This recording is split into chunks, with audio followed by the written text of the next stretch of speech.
Hello everyone, welcome back to my channel, Evelyn here, and today I'm going to do the Tell Me Tarot tag by Ember, HoneyRaven. It's a short one, it's 3 questions, and I really enjoyed watching some of the video responses that have been done, so I thought I'd join in because I can't resist a good tarot tag, can I?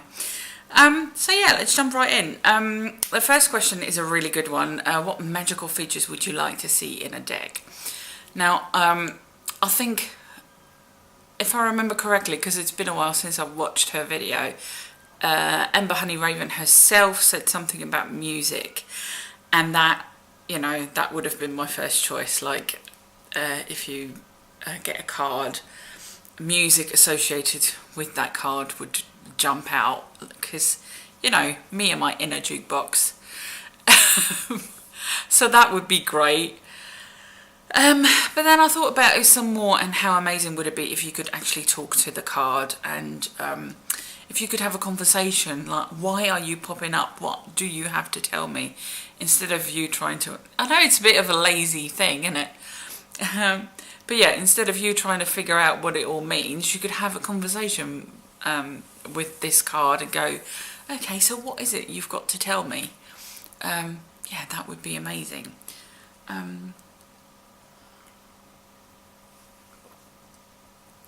Yeah, and I've heard many amazing answers, like being able to jump into the card and actually walking around in that environment, depending on what deck you've got. Because I'm sure there's decks where you wouldn't want that. But yeah, so that. And then the second question is, what pet peeves do you have in regards to tarot or oracle decks? I don't have many pet peeves, not really.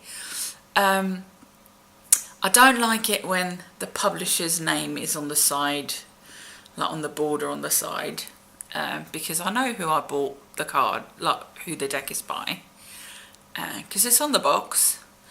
And if I've taken it out in the box, I'm sure there's like a title card or whatever where it's, you know, where that is on. And yeah, I don't need it on every single card. It's distracting. It's the same with like all the different languages around the card. I like having to looking at that at the beginning, like when I first get a deck, just because I love like languages, so I like seeing how all the different languages, how some are similar and others aren't. But yeah, after a while I just want to chop it all off, and sometimes you can't without losing quite a bit of the artwork of the card, so that's annoying. I also don't like, you know, the tuck boxes where once you get the cards out of the little plastic that they often come in, even when they're like in a box, you can't get it all back like nice and tidy and put the lid back on without damaging either the card or the little white book. So what I do, I always put the little white book and the title cards at the front, so that if I do damage something, it's not that big of a deal. Yeah, borders. Sometimes they just don't make any sense, like the ones on the Marielle. I haven't trimmed the Marielle just yet. I'm going to use that for next month. But yeah, if the borders are uneven, what the hell? And if they are like massive white borders that aren't doing anything, that aren't adding anything to the card, I'll chop them off, because what's the point? I do like that. Like when a deck comes like borderless, that's a big plus. Because why would you want? I know it's like a printer thing, innit? But yeah, if you can do it without borders, why would you want to do it with like ugly white borders? Unless you want to print the name of your publisher. Another thing is that I get deck envy because I don't really use oracle decks. But there are such beautiful decks out there that I go like, oh, I wish they'd make it into a tarot deck. Like Wisdom Keepers is one of those decks that every time I see it I go, oh, it's so beautiful, but would I use it? I would like to sit with all those cards and, like, you know, get to know all these faces, and I don't know. I'm always in sort of two minds about that.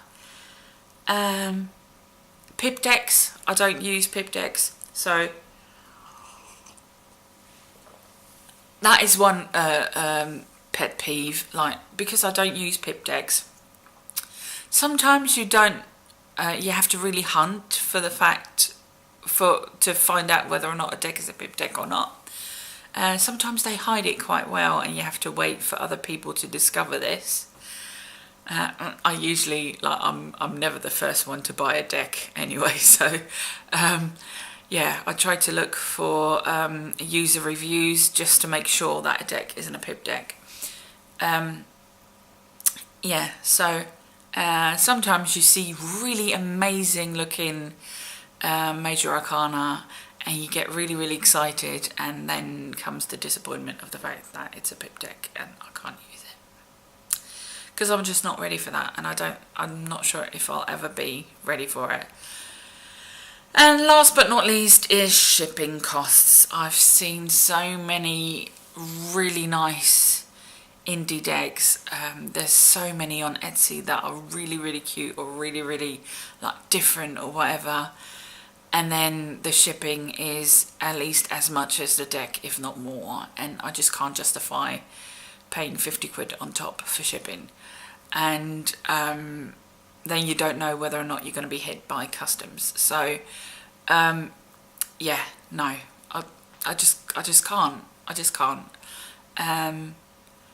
So yeah, as much as some of those decks are really, really cute, or really, really cool, or really, really amazing, I can't do it.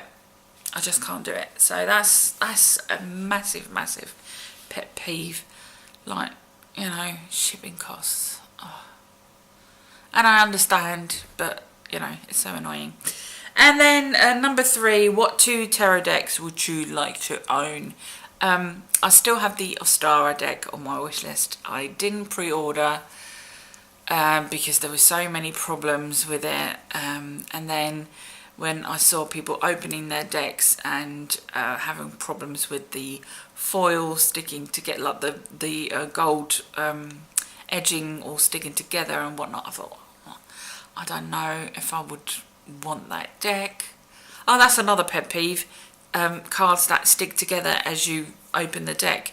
I had a deck the other day, little mini deck of the gnomes, really, really cute deck, and I went, no, it wasn't the gnomes, it was Fairy Tale Tarot, and I went through it, and not Fairy Tale Tarot, the Hanson and Roberts Fairy Tale Tarot, and I went through the deck and I thought, oh, I'm missing the King of Swords, no, King of Wands, missing the King of Wands. And I actually used one of the title cards to write it on, because I went through the deck like 2-3 times and I couldn't find it.